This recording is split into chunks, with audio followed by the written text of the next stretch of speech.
In the ancient city of Babylon, power was not just written in stone walls and towering gates, it was stored in metal.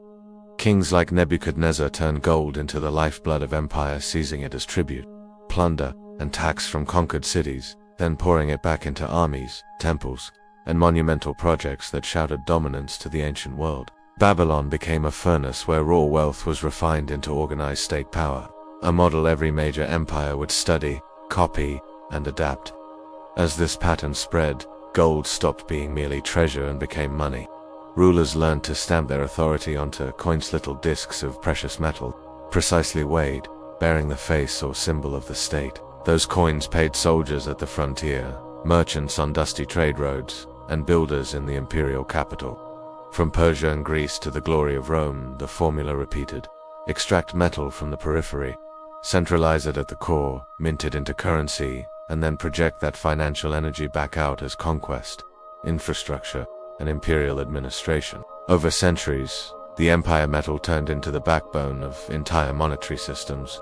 Gold and silver coins evolved into formal promises. A unit of currency was indeed just a token. It was legally tied to a specific weight of precious metal locked in royal or national vaults. By the 19th century, the great powers of Europe and beyond were bound together by the gold standard, a global architecture where national currencies and international trade all rested on the silent authority of bullion stored out of sight but never out of mind. Then another transformation began. Gold no longer needed to move power.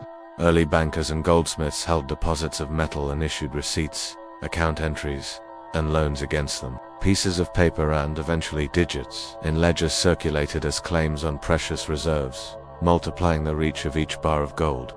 Dates stepped in, formalized the system, and built institutions whose balance sheets replaced palace hoards, central banks. Today, modern central banks and commercial banks operate mostly with fiat money and electronic reserves, but they stand at the end of a long timeline that began in places like Babylon, where rulers first discovered that if you can command the metal, you can command the men, and if you can command the money, you can command the world.